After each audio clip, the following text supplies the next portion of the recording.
Bonjour à toutes et à tous et merci de nous rejoindre dans cet exercice qui nous emmène à la découverte des 77 maires nouvellement élus ou désignés au thème des élections communales et municipales du 17 mai dernier. Pour le compte de ce numéro, nous recevons pour vous M. Charlemagne Nyankoti. Il est le maire de la commune de Porte-Novo. Bonjour Monsieur le maire et merci d'accepter de nous recevoir dans vos locaux. Merci beaucoup Monsieur le journaliste. Donc, vous êtes élu, vous êtes désigné récemment au thème de la relecture du nouveau code électoral. Aujourd'hui, avec du recul, comment est-ce que vous-même vous appréciez cette situation inédite dans notre pays? Merci beaucoup une fois encore Monsieur le journaliste. D'abord, d'entrée, je tiens à remercier les responsables de mon parti, le parti Union Progressiste, pour avoir porté le choix sur ma modeste personne.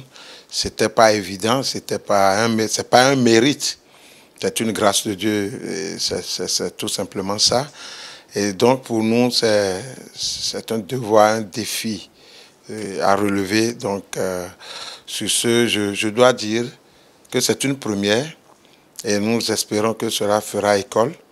Parce que peut-être que ce ne serait pas Nyankoti, le maire de la ville de Porte-Novo, si on ne procédait pas ainsi, avec tout ce que nous connaissons comme ruse politique. Mais comme on le sait, la Bible le dit, c'est Dieu qui établit les chefs. Donc Dieu a fait, Dieu a voulu que ce soit nous. En prenant du recul, nous pensons que, disons, la révision du code électoral, surtout la loi interprétative, vient mettre les partis dans leur rôle.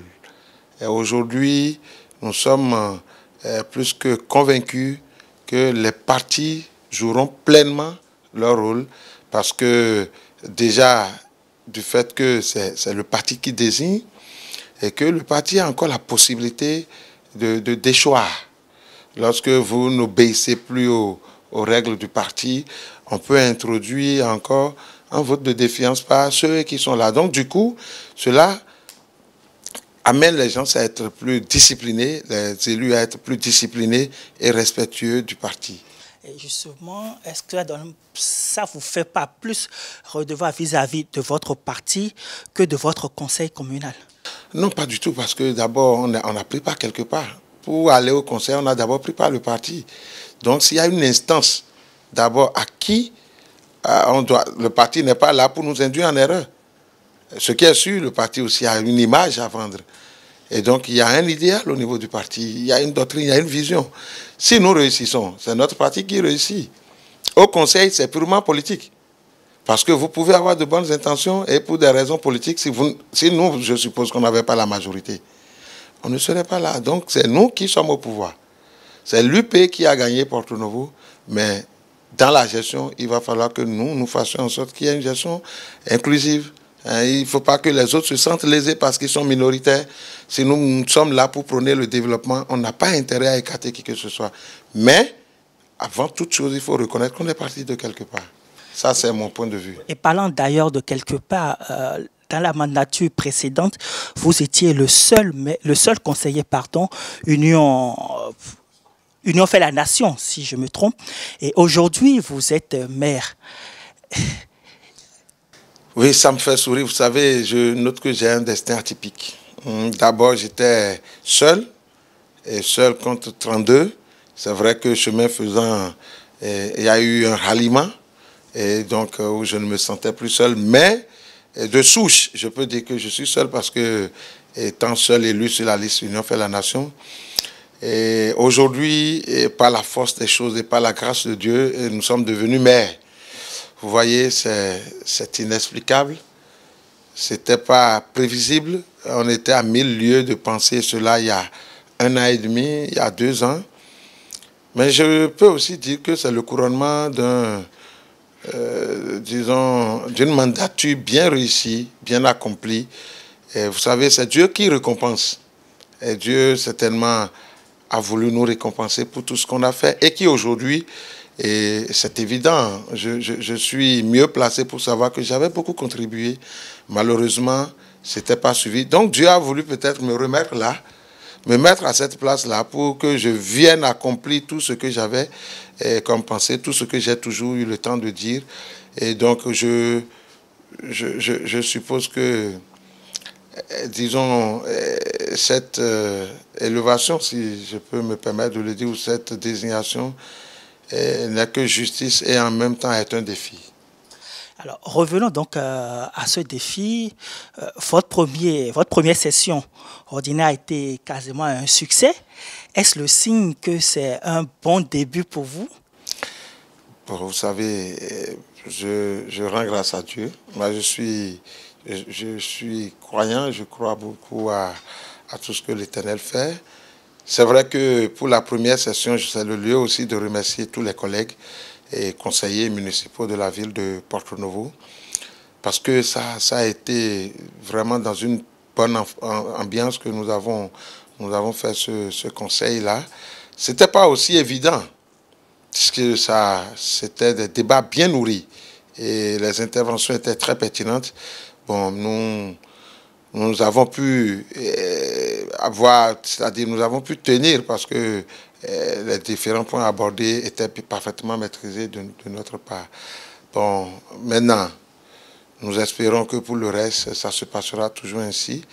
On ne peut pas déjà prétendre, déjà par le fait que cet exercice a été réussi, que c'est fini. Nous devrions être à la quête constante de la perfection. Et je crois que ce que moi j'ai noté au cours de cette première session que nous avions faite, c'est d'être à l'écoute et de tenir compte des autres. Et donc aujourd'hui, vous êtes confortablement installé dans ce fauteuil. Comment est-ce que vous avez apprécié vos premiers jours? Aujourd'hui, si on doit parler de l'état des lieux de la ville de Porto Novo, qu'est-ce que vous allez répondre? Pour ce qui concerne l'état des lieux, le premier jour, vous savez, je ne suis pas de nature à m'enorgueillir. Hein. Si sur certains points, nous faisons des efforts, on préfère laisser les gens s'apprécier. Et pour les retours que nous avons, je parle bien des retours que nous avons, je pense que nous sommes sur le bon chemin. Et c'est trop tôt pour déjà apporter des appréciations qualitatives, mais déjà pour les premières actions, je pense que la population est parfaitement satisfaite. Et comme vous aussi, vous auriez eu le temps de le constater, Porto Novo, en tant que capitale du Bénin, on ne le sent pas à l'entrée de la ville. Nous avons estimé que l'un des actes forts que nous pouvons poser, c'est de désherber l'entrée, puisqu'il n'y a qu'une seule voie pour entrer dans Porto Novo. Mais c'est pratiquement une forêt qui ne dit pas son nom quand on veut rentrer. Donc nous nous sommes dit qu'il faut désherber. Il faut désherber pour une certaine beauté de la ville. Et c'est sûr, et nous sommes dans cette réflexion-là, de voir comment l'aménager de manière conséquente pour que déjà à l'entrée de la ville, qu'on sente, qu'on ait envie de rentrer quelque part et qu'on se dise ceci annonce une belle ville. Et c'est pour cette raison que nous avons procédé au désherbage et nous sommes en train de recharger, d'aménager l'entrée de la ville. Mais à côté de ça, pour les quelques jours que nous sommes en train de faire, nous avons remis en service tous les feux tricolores qui étaient tombés en panne. Nous sommes en train aussi de rendre fonctionnel tout ce qui est axe routier non éclairé où on avait des lampadaires qui étaient tombés en panne. Et nous avons fini aussi de faire ça. Nous sommes en train de passer au reprofilage des voies. Nous avons récupéré nos engins qui étaient tombés complètement en panne. Et tout est réparé et le reprofilage a commencé. Nous avons déjà identifié des sites, des caillasses, des gravats existent pour faire des remblais, pour pouvoir faciliter la libre circulation à nos populations. Donc, ces actions, nous sommes en train de les faire. Même pour ce qui concerne l'organisation des examens, nous avons pris des dispositions pour accompagner cette organisation. Et tout ce qui est école où on avait des décharges d'ordures, tout ça, nous avons fait évacuer tout ça là. Nous avons éclairé les salles qui sont retenues, les centres qui sont retenus comme centres d'examen, mais non éclairés par endroit. On a corrigé tout ça. Bon, nous ne sommes pas en train de faire un bilan, mais c'est pour vous dire que Et vous savez, ça, c'est passionnant quand on a envie de faire quelque chose pour sa ville. Et nous reconnaissons redevables par rapport à cette ville. Et nous estimons qu'il y a beaucoup de choses qu'on peut faire. C'est vrai, la ville n'a pas suffisamment de moyens pour le faire. Et nous comptons sur la bonne volonté du gouvernement. Et c'est le lieu aussi de remercier le président de la République pour ce beau visage qu'il est en train de redonner à la capitale. Les voies qui sont en train d'être reconstruites. Vous voyez 97 km prévus dans le cadre de l'asphaltage. On est déjà à plus d'une vingtaine de kilomètres déjà réalisés. Et puis tout Porto-Novo a changé de visage. La deuxième phase va bientôt commencer et je pense qu'avec la réalisation de cette deuxième phase, ça va encore davantage changer et la ville. Donc il nous revient en tant que responsable au niveau local d'accompagner ce mouvement du gouvernement. Monsieur le maire, en parlant tout à l'heure, vous avez évoqué les moyens de la ville et pendant longtemps, Porto-Novo fait partie, ou bien vos prédécesseurs ont souvent exhibé le fait que Porto-Novo n'a souvent pas les vrais attributs d'une ville capitale. Aujourd'hui, c'est vous qui êtes là. Est-ce qu'au bout des 5 ans, vous pensez que vous risquez d'avoir les mêmes problèmes que vos prédécesseurs ou effectivement, il y a des actions que vous comptez prendre pour éviter d'avoir à donner ce même refrain au thème de votre mandat? Ce que je peux dire, les attributs d'une capitale, cela relève de la volonté politique de l'État central. Comme l'État a voulu refaire des voies dans Porto-Novo, ce n'est pas la municipalité qui a décidé. Quand l'État a dit, dans le cadre de l'asphaltage, je veux faire 97 km dans la ville, ça redonnait déjà à Porto-Novo un nouveau visage, donc un attribut de capitale. Et je crois que la mairie va faire ce qu'elle peut faire, mais si nous allons véritablement nous arroger de ces attributs de capitale, cela dépend de tout ce qui est installé dans Porto-Novo comme infrastructure. Porto-Novo, dans quelle capitale on n'a pas la présidence? Bon, mais on ne l'aura plus, ce n'est pas évident. Mais à défaut de la présidence, le plus grand centre hospitalier, ce n'est pas Porto-Novo. Donc vous voyez, c'est un peu dichotomique. On est en train de dire quelque chose, de revendiquer quelque chose que nous sommes conscients que ce serait difficile d'obtenir. On n'a pas l'aéroport, on n'a pas le port, Donc Porto-Novo est réduite, dans la ville, elle est réduite à une portion congrue. Peut-être pour revenir au véritable attribut de Porto-Novo, il faudra forcément un nouveau redécoupage territorial pour permettre à ce que Porto-Novo ait plus d'espace, pouvant lui permettre d'accueillir certaines infrastructures. Pour le moment, si nous tenons compte de la superficie du territoire de Porto-Novo, ce serait difficile, même lorsque le gouvernement... Des projets arrivent, on ne trouve pas d'espace. Donc on ne peut pas prétendre en ce moment réclamer tous les attributs. C'est vrai, Porto-Novo est la capitale. Nous voudrions que la volonté politique accompagne pour redorer l'image de Porto-Novo. Et c'est ça ce que nous attendons. Maintenant, si nos prédécesseurs ont toujours chanté Porto-Novo, les attributs, tout ça, vous savez, tout dépend aussi de la manière dont vous gérez. Et pour motiver le pouvoir central, Porto-Novo, pendant longtemps, a été délaissé. On est toujours resté dans une position qui n'est pas trop favorable pour un meilleur accompagnement. Parce que, vous savez, même quand je veux t'accompagner, il faut que je te sente disposé, disponible pour cet accompagnement. Donc, mais aujourd'hui, nous pensons que ça peut aller. Tout ce que nous sommes en train de voir, c'est à l'actif d'abord du président de la République et aussi à l'actif de la volonté que nous allons afficher pour que le président continue d'investir dans Porto-Novo pour redonner à Porto-Novo véritablement les attributs de capitale. Bon, si on peut le dire ainsi. De toute façon, vous avez dit la ville fera ce qu'elle peut, mais vous, en tant que maire aujourd'hui, qu'est-ce que vous comptez faire pour la population de Porto-Novo? Je dois vous dire ceci. D'abord, le maire, c'est un manager. C'est un chef d'orchestre.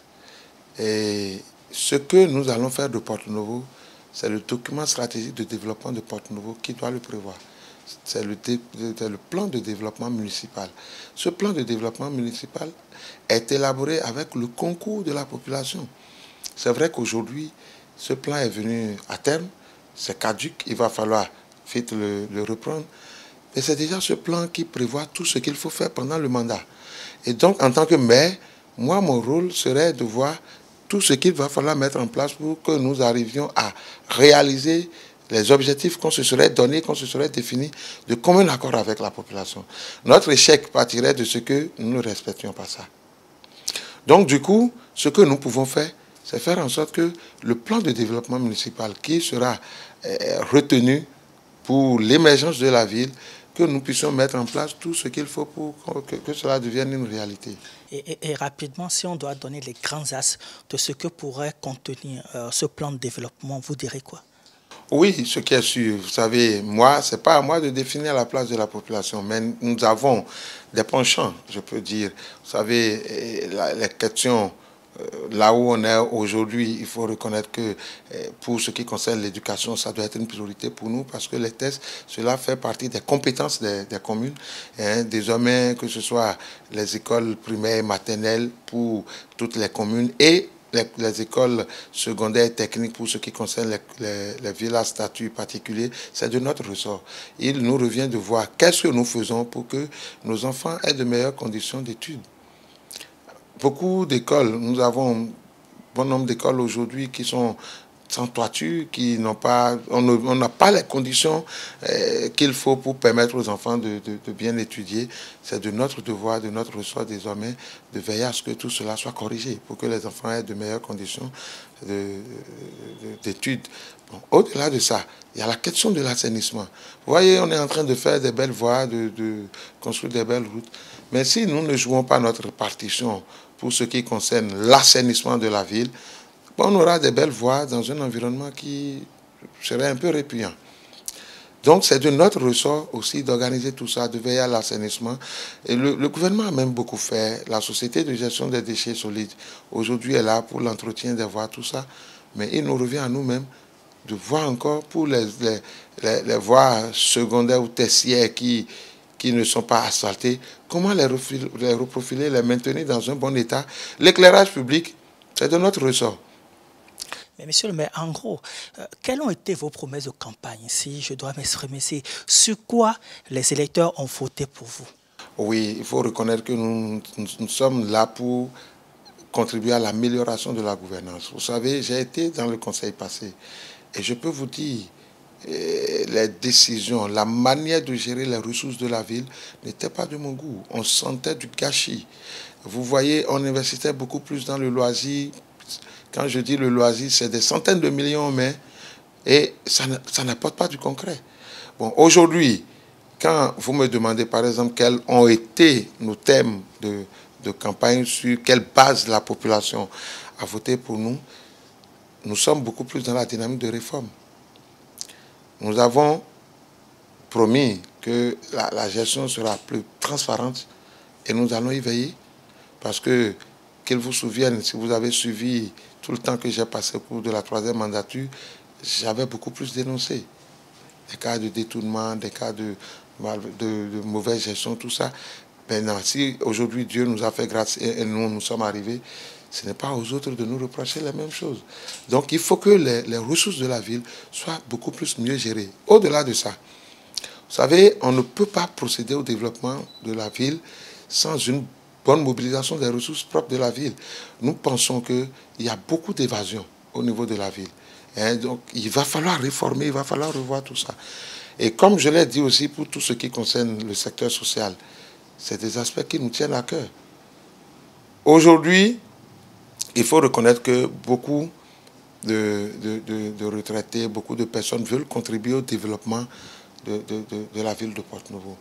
Mais on n'a pas créé, la ville n'a pas encore créé ce mécanisme pour bénéficier de la compétence de ses filles et de ses fils pour pouvoir contribuer au développement réel de cette ville. Nous sommes dans une dynamique de mettre en place un mécanisme qui permettra à ceux-là qui souhaiteraient vraiment contribuer au développement de la ville de par leurs compétences, de se retrouver. Et ça, je ne veux pas dévoiler ce secret tout de suite. J'attends de l'accomplir et puis après, vous allez revenir certainement nous poser des questions et on va vous le confirmer. Effectivement, dans vos propos tout à l'heure, vous évoquez les cas de malversation qui ont eu lieu au cours de la mandature passée. D'ailleurs, l'un des problèmes aujourd'hui que beaucoup évoquent, c'est lié à la construction d'un hôtel, d'un nouvel hôtel de ville, ce que vous avez décrié en son temps. Et quand on fait la somme de tout ça, faudrait-il s'attendre donc à un audit pour bientôt au sein de la municipalité? Bon, et vous savez, aujourd'hui, je porte un chapeau qui ne me permet plus de me mettre dans la peau de l'ancien conseiller lambda que j'étais. Effectivement, je parlais tantôt des cas de détournement et consorts, puisque c'est des choses que j'avais eu à dénoncer. Et donc, je donnais cet exemple pour vous dire qu'une fois élu, moi, il faut que je fasse autrement. Maintenant, faire le lien avec l'hôtel de ville et la construction d'un nouveau hôtel de ville, je ne vois pas trop le lien, plutôt ce que moi je vois. C'est peut-être des mauvaises décisions, parce qu'on a voulu faire la construction de l'hôtel de ville sur la base de la titrisation des dettes. Et aujourd'hui, je peux vous dire, Porte-Nouveau est véritablement endetté. On n'a pas moins de 6 milliards de dettes. On n'a pas moins de 6 milliards de dettes et ce n'est pas des choses c'est pas des informations qui circulaient. Mais il faut que la population comprenne. Parce que lorsqu'on prend conscience de son état, on cherche, on réfléchit pour voir comment faire pour sortir de cet état. Aujourd'hui, nous avons levé des fonds. Nous avons levé des fonds même pour payer des anciennes dettes. Ce que j'avais toujours dénoncé. C'est-à-dire on a reconditionné des dettes. Ce qui rend encore la dette plus lourde et plus contraignante. Et c'est ce que nous voulons gérer au cours de tout notre mandat.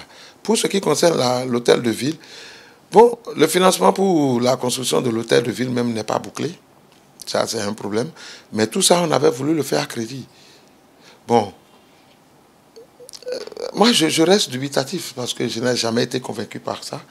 Et je ne voudrais pas aborder cette question tout de suite puisque c'est pas...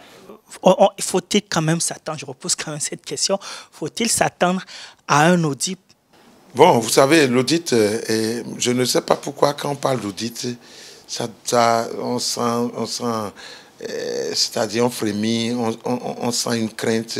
Pour nous, l'audit, en toute chose, doit être une réalité. Moi, je viens du secteur privé où même c'est passionnant quand on dit qu'on veut vous auditer.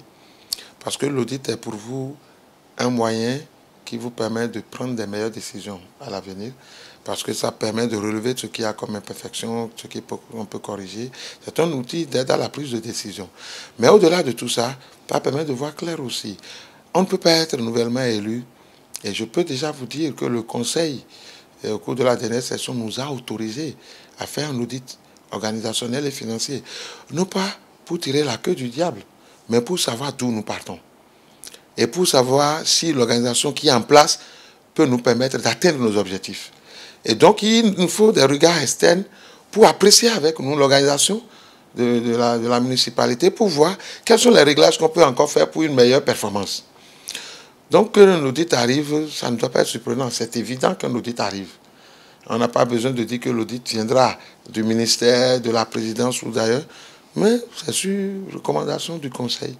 Et le Conseil, dans sa délibération de la session dernière, nous a autorisé à commanditer un audit organisationnel et financier pour savoir quel est notre point de départ, puisque nous-mêmes, on ne peut pas le faire tout de suite. Si même on doit le faire, on le fera avec le même personnel qui est là. Ils ne peuvent pas être jugés partis. Donc, ne voyez pas l'audit comme une âme de représailles, mais plutôt comme une âme d'aide à la prise de décision. L'autre chose aussi que vous avez décrié en son temps, c'est la gestion faite du Festival international de Porte-Nouveau. Aujourd'hui, vous êtes maire, donc c'est vous qui êtes à la décision. Alors, on s'attend à des réformes dans ce sens ou vous allez conserver ce qui se prendrait d'ailleurs. Comment est-ce que vous pensez gérer désormais? Merci beaucoup. Vous savez, Porte-Nouveau n'a de richesse que la culture. Et en cela, quand on prend tout ce qui est vote opéré au cours de la 3e mandature en ce qui concerne le festival, c'est-à-dire l'autorisation de l'organisation du festival, je n'ai jamais été contre. parce que j'estimais et j'estime toujours que c'est une très bonne initiative. J'ai toujours donné mon accord pour l'organisation du festival. Là où je n'ai jamais été d'accord, c'est dans les rapports qu'on nous fait après l'organisation du festival. Et d'abord, il n'y a pas la transparence dans l'organisation. Et nous pensons que vraiment, il va falloir réformer. Il va falloir réformer. Bon, même si on doit conserver certaines activités, il va falloir qu'on réforme parce qu'aujourd'hui, la première question que je me pose, et que tout individu doit se poser d'ailleurs, à tout porte-novien, qu'est-ce que le festival nous rapporte en termes de devises? Quel est l'impact du festival sur l'économie locale? On a fait ça pendant 4 ans, mais il n'y a eu aucune étude pour nous dire voilà l'impact réel. On peut me dire que c'est trop tôt pour le dire, mais pendant qu'on est en train de faire le festival, c'est en ce moment que les complexes hôteliers ferment. Le festival s'organise sur à peine une semaine et après c'est fini.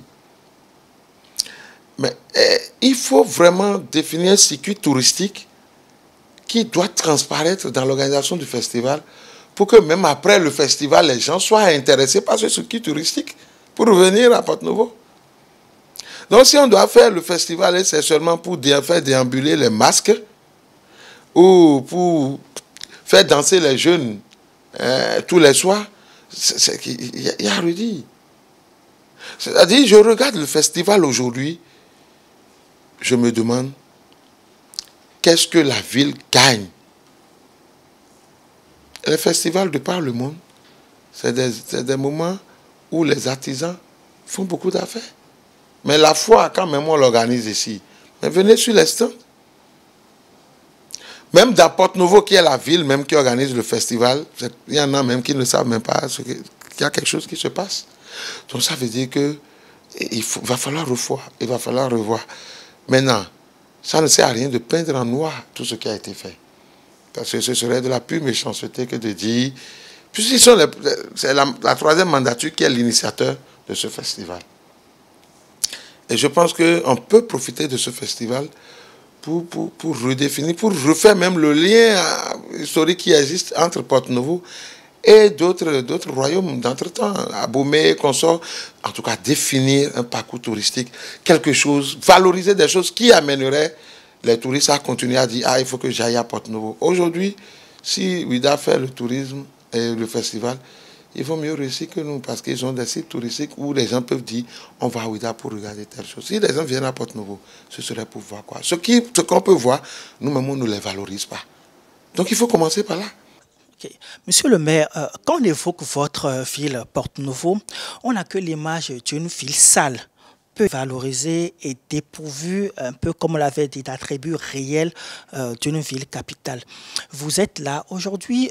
Comment pensez-vous, mais quelle politique envisagez-vous pour remédier un peu à ça, notamment par exemple une police municipale, par exemple, comme c'est le cas à Cotonou, par exemple? Avant, la ville était très sale. Elle est moins sale aujourd'hui. Et avec l'appui et le projet du gouvernement, le projet de gestion des déchets solides. Et donc, par conséquent, si ce n'est que par rapport à la saleté, je ne vois pas l'opportunité de mettre en place la police municipale. Mais si par contre c'est par rapport à l'incivisme qu'on peut observer dans la ville pour venir en appui à la police républicaine, je peux vous dire que c'est toute une ambition, et surtout que ça va créer l'emploi, mais il faut savoir que la conséquence de l'emploi, c'est qu'il faut des ressources. Aujourd'hui, l'effectif du personnel de la mairie, à notre avis, est pléthorique. Et cela induit une masse salariale qui n'est pas des moindres. En termes de performance pour une administration, il y a des proportions dans lesquelles la masse salariale doit rester par rapport à vos propres ressources que vous mobilisez. Donc, si on arrivait à travailler pour renforcer davantage les ressources propres de la ville, je pense que ce serait très opportun. de mettre en place une police municipale, auquel cas on serait en train de sensibiliser, voir avec la police républicaine, ce qu'on serait en train de faire en attendant de trouver les voies et moyens pour la mise en place d'une police municipale. Je peux déjà vous dire à l'instant que ce n'est pas une priorité majeure. Dans l'ordre de priorisation, il y a d'autres actions qui viendront avant l'installation de la police municipale. Mais cela ne voudrait pas dire, cela ne signifie pas que nous n'attachons pas du prix, nous n'attachons pas une attention particulière à la lutte contre l'incivisme, mais nous pensons que en attendant d'installer la police municipale, il faut qu'on renforce, qu'on appuie aussi conséquemment la police républicaine. Et si nous les aidons, on peut subtilement voir dans quelle mesure solliciter toujours des renforts en attendant. Voilà. Et ce que je peux vous dire sur cette question. L'autre chose aussi qu'on évoque de Porte-Nouveau, c'est sa jeunesse. Cette jeunesse qui est souvent dans le trafic des produits venus du Nigeria, du grand voisin. Aujourd'hui, quelle est votre politique par rapport à cette jeunesse qui, j'en suis sûr, a voté massivement pour votre liste? C'est un grand défi pour nous. Et ce défi est si majeur dans la mesure où nous-mêmes d'abord on est jeunes. Et comme vous venez de le dire, en grande partie c'est cette jeunesse qui nous a portés. Et nous sommes conscients qu'une bonne partie également de cette jeunesse est désœuvrée. C'est un souci, c'est une préoccupation majeure. Et c'est vrai, nous sommes animés d'une rage d'apporter de l'emploi.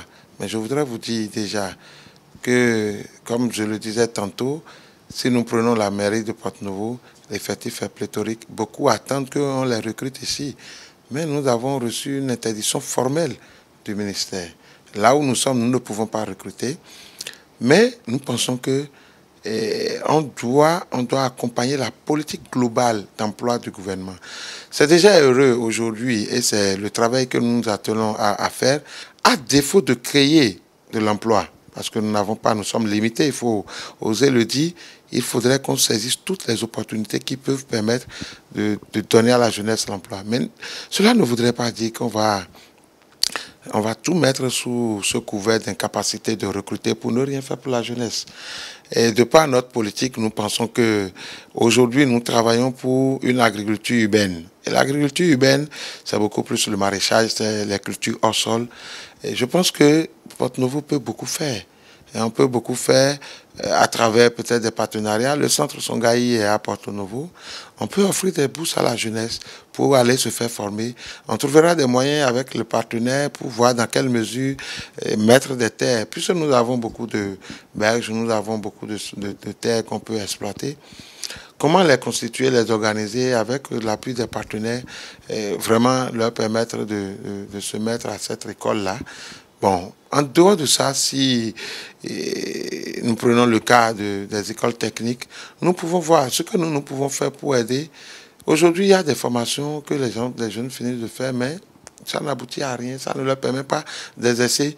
Ce serait très bien de voir avec les écoles techniques comment mettre en place un partenariat qui permettrait d'offrir des bourses pour des formations techniques à la jeunesse. Donc, nous pouvons voir ce qu'il y a lieu de faire. De toutes les manières, c'est une préoccupation majeure pour nous et nous pensons que notre politique doit s'inscrire dans la politique nationale de l'emploi.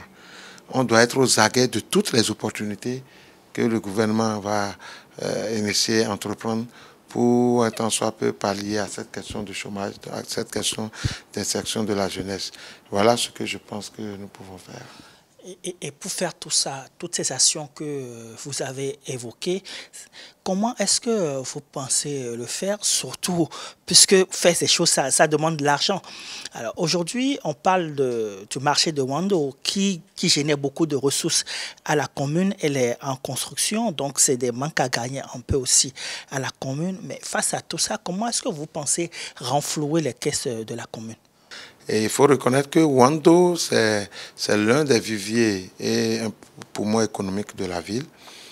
Et le démantèlement de Wando, à coup sûr, va entraîner une perturbation dans la mobilisation des recettes. Certes, nous sommes en train de procéder à des relogements dans l'espoir que cela nous permettra d'amortir un temps soit peu ce choc. Mais cela ne va pas sans dire qu'on est déjà à l'abri. Comment le faire? D'abord, comme je l'avais dit tantôt, c'est veiller à ce qu'il y ait moins d'évasion. Travailler pour qu'il y ait moins d'évasion au niveau de la mobilisation des ressources de la ville et pister d'autres sources de revenus pour la ville. Et donc, dans les jours à venir, il y aura un atelier qui va réunir les acteurs en charge de la mobilisation des recettes, les différents acteurs au niveau de la mairie. Et nous allons nous mettre à réfléchir pour voir dans quelle mesure nous pouvons vraiment prospecter de nouvelles sources de revenus pour la ville. C'est une préoccupation majeure et je pense que cela nous amène à une rationalisation dans les dépenses. Mais ceci étant, nous gardons l'espoir qu'il n'y a pas encore péril dans la demeure. Et pour finir cet entretien, votre mandat, vous le placez sous quel signe? Sous le signe des réformes à Porto-Novo? D'abord, je place mon mandat sous le signe de la crainte de Dieu et après sous le signe des réformes. Parce que, vous savez, on est resté tout le temps dans la continuité. Il faut rompre et apporter du nouveau. Ce serait un crime de notre part de ne pas faire la différence. C'est notre défi majeur. C'est prouver d'abord que la jeunesse peut quelque chose. Ça, c'est la première des choses. La deuxième chose, c'est de montrer que vraiment, on pouvait mieux faire. Porto-Novo pouvait changer. Quand on n'y croyait pas, mais quelqu'un est venu, on a vu qu'il y a du changement. Je reste convaincu qu'avec la détermination et la rage qui nous anime, on fera quelque chose de bien. On n'est pas Dieu, mais Dieu va nous inspirer. Donc, merci beaucoup, Monsieur le maire, de nous avoir reçus et de partager avec nous toutes vos ambitions pour la ville de Porto-Novo. Et merci aussi à vos chers internautes de nous avoir suivis. Je rappelle que nous étions avec le maire de Porto-Novo, M. Charlemagne Nyankoti. Merci de votre attention et à très bientôt.